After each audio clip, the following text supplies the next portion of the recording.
Ito yung problem natin. Basahin muna natin. A canal is cut into a soil with a stratigraphy shown in figure. So dito sabi niya, assume flow takes place laterally and vertically through the sides of the canal. And vertically below the canal, the values of k is equal to k sub x is equal to k sub z in each layer are given. So dito may tatlong pinapahanap sa atin. Yung letter A, what is the equivalent permeability in the horizontal direction through the sides of the canal? Letter B, ano naman yung equivalent permeability in the vertical directions through the sides of the canal? And letter C, determine the equivalent permeability in the vertical directions below the bottom of the canal. Ayan. So yung sabi dito, pinapa-assume sa atin na yung flow dito sa water, dito sa may canal natin is, dito sa mga soil layer natin is, nagpo-flow siya laterally, pag ganito, dito sa side ng canal natin. Ganyan. And vertically, pag ganito, ganyan, dito sa mga soil layer natin. So, pati din dito sa kabila. Ganyan. So, yan yung assumption ng flow ni water dito sa mga soil layer natin, dito sa side ng canal. And dito naman sa below, the bottom, below or the bottom of the canal, yung flow ni water dito is pag ganito siya. Ayan. Ganyan yung assumption natin dito sa below or bottom ng canal. So, una, pinapahanap sa atin yung equivalent permeability in horizontal direction through the sides of the canal. So, yung consideration natin sa letter A and letter B is dito sa side ng canal natin. So, sinabi din na yung dito, yung x-axis natin, yan yung magiging horizontal natin or lateral. Ayan. And then, yung z-axis, yan yung magiging vertical direction ng flow ng water dito sa may mga soil layer natin. So, letter A, una. So, yung flow ni water dito sa mga soil layer natin, dito sa may gilid or dito sa side ng canal is dito. Ganito siya. Horizontal direction. Ganyan. Pati rin dito sa kabila ganyan din. Isulat natin, parallel flow or dito sa may horizontal. Lagay lang natin. Tapos yung consideration natin is sides only. Ayan. So, again, ano ulit yung formula kapag parallel flow? Diba? K equivalent is equal to, yung P is equal to summation H times yung mga K natin divided by yung total ng thickness kapag parallel flow. And then, spread natin yan. So, dito ilagay lang natin. H1, H2, H3, yan yung mga different layer natin, yung mga thickness natin. So, dito yung sa may baba na part, dito sa may canal natin. So, hindi naman yan totally dito, yung thickness dito sa H sub 3. So, nakuha na lang ng konti yung soil layer dyan. So, ito. Kunin muna natin to. So, this is, sabihin na natin, H sub 3 prime. So, ilan to? So, this is 3 meter. Ito, 3 meter to, yung depth ng canal natin. And then, yung layer dito is 2 meter. So, 1.5. Ito, 1.5. Tapos, so, 2.5. So, 3 minus 2.5. So, this is 0.5 meter. Ayan. So, ngayon, i-spread natin to. So, this is H1, K1, plus H2, K2, and then plus H3 prime, K3. Ayan. Divided by yung total na thickness natin. So, dito yung magiging total thickness natin is yung, ito, 3 meter. Ayan. So, salbak natin. Dito na lang sa baba. So, K equivalent for parallel flow is magiging 1 times, so dito, lagay lang natin. K1 to, K2, K3, K4, and then K5. Ayan, so, it's 2.3 times 10 raised to negative 5 plus yung H2, 1.5 meter times 5.2 times 10 raised to negative 6. And then plus, ito, yung h sub 3 prime. So this is 0.5 times. So yung hydraulic conductivity or yung K niya is yung dito pa rin. Ito, yan. So that is 2 times 10 raised to negative 6. Ayan. And then yung h natin, that is the total ng thickness. Ito. So that is 3 meter divided by 3. Ayan. So dito, meter din to. Tapos centimeter per second. Ayan. So maka-cancel to. So ang unit natin is centimeter per second. So 1, so compute natin. So that is 1.06 times 10 raised to negative 5 centimeter per seconds. Pero yung required sa atin is naka-centimeter per day. Ayan. So i-compute natin, i-convert natin. So itong seconds, para mawala yan,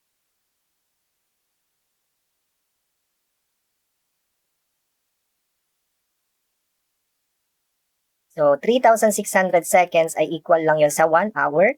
And then, yung 1 day ay equivalent lang yun sa 24 hours. Ayan. So, ma-cancel to, cancel.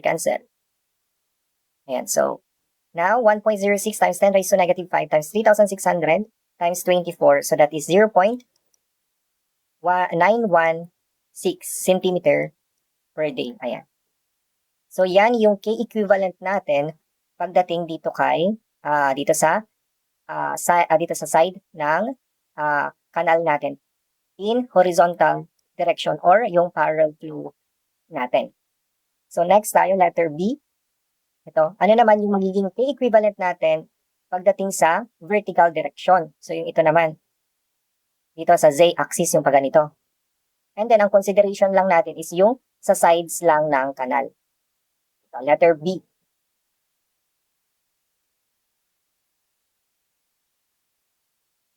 Flow ni water dito sa may mga soil layer natin is, ito, in vertical directions. Ayan, so, kapag vertical directions yung flow ni water dito sa mga soil layer natin is, yung flow niya is across. Ayan, across dito sa may mga soil layer natin or perpendicular flow. Ayan, ganyan siya, perpendicular. So, kapag perpendicular flow, yun ay normal flow. Tama? Normal flow. So, nagta-travel si water is pag ganito. Ayan. Ganyan. So, normal flow yun. Tapos, vertical. Lagay lang natin. Vertical. Tapos, yung consideration lang natin is sa sides. Ayan.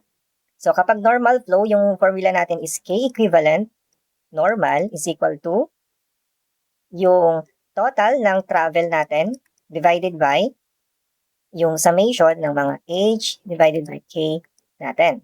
So, dito, lagay lang natin again, H1, H2, H3, H3. Tapos ito K1, K2, K3. Tapos dito, so yung H3 hindi naman lahat nakuha ni yung sa kanal natin. So hanggang dito lang. Dito sa soil layer number 3 natin. So hanggang dito lang. So, nakuha na naman na natin kanina yan. So H sub 3 prime. So that is 0.5. So dito lagay natin. Spread lang natin to. So yung total travel ni water dito sa side ng kanal again. Ito. So, H1 plus H2 plus H sub 3. So, that is 3 meter. Ayan. Spread lang natin ito. So, H is equal to H1, K1 plus H2, K2 plus H3 prime divided by K3. Ayan.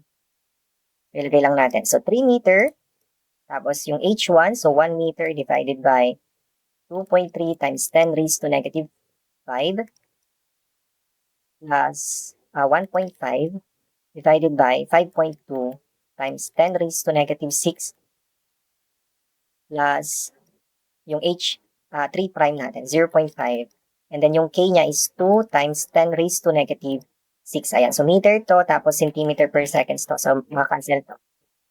So, dito na lang. So, K equivalent sa normal flow. So, compute natin 3 meter divided by 1. Ito muna. 1 divided by 2.3 times 10 raised to negative 5. Ayan, so, tuloy-tuloy natin.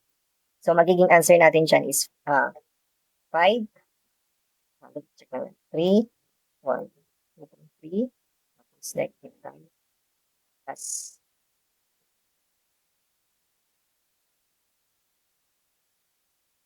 0.5 to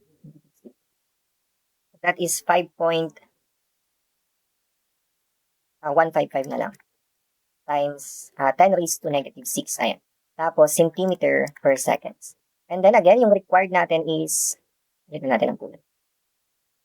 Naka-centimeter per day. So para makancel, ayan, 1 hour times 24 hours, tapos 1 day, di ba?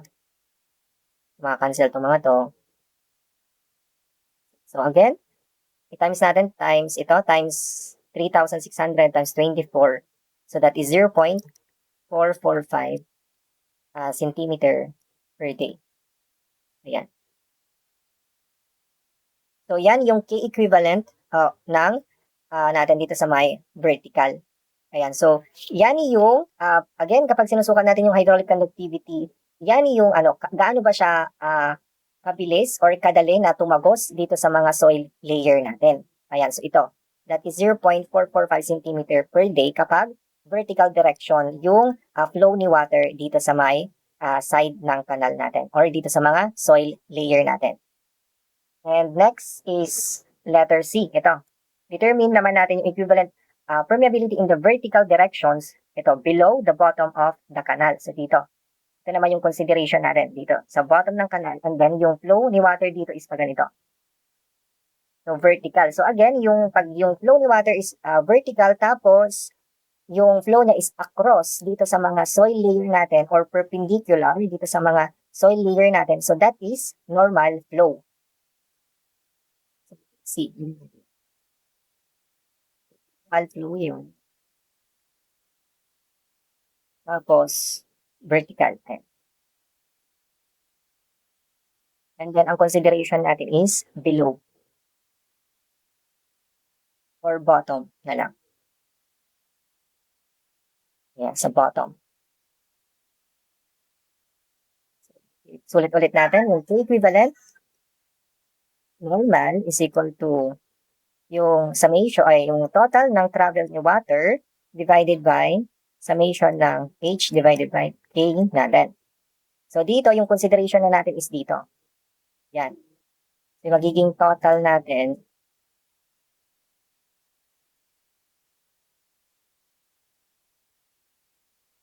ayan. So dito kanina di ba ito yung H3 prime natin.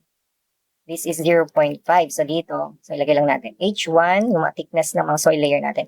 H3, H4, tapos H5. So yung ito, yung hanggang dito sa may lang, sa bottom or dito sa below, dito sa mga kanal, dito sa kanal natin, yun lang yung consider natin na thickness. Ayan, so let's say H6 na lang yun. So dito, so 2 meter minus 0.5, so that is 1.5 meter.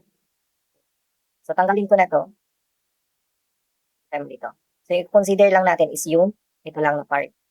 Diyan. Tapos, and then, yung the rest na. So, yan yung total travel ni water dito sa mga soil layer natin. So, therefore, kunin natin yung thickness. Yung magiging thickness or total travel ni, total distance ng travel ni water dito sa mga soil layer natin. So, that is H6 plus H4 plus H5. So that is 1.5 plus 1.2 plus 3. So that is 5.7 meter. Tama? 1.5 plus 1.2 plus 3. So that is 5.7 meter. And then ngayon, ito spread natin. Okay lang natin. So H ngayon. So H1, ito yung mga summation natin. So unahin na natin si H6 divided by yung K niya, yung corresponding K niya is, ilagay lang natin, K1, K2, K3, K4, and K5. Ayan. So, yung H sub 6, yung K niya is ito pa rin, K3. Ayan. Plus, yung H4 natin, K4, plus H5, K5. Ayan. Equals, so ilagay natin. So, that is 5.7 meter. And then, 1.5 meter, tapos 2 times 10 raised to negative 6. Plus, so ito, 0.3 times 10 raised to negative 4 to. Hindi makita, masyadong makita yan. So H4 natin, that is 1.2, 0.3 times 10 raised to negative 4. And then yung H5 natin, that is 3. Tapos yung K5, 0.8 times 10 raised to negative 3. Ayan. So compute natin. So dito na lang sa taas. Ayan. So compute natin. So K equivalent natin sa normal flow. Ayan. So this is 7. Ito yung compute natin. So this 7.1811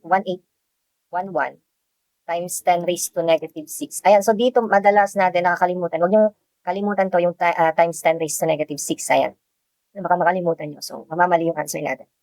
Centimeter per seconds. So, again, convert natin yung centimeter per seconds, i-convert natin to centimeter per day. So, yun yung required.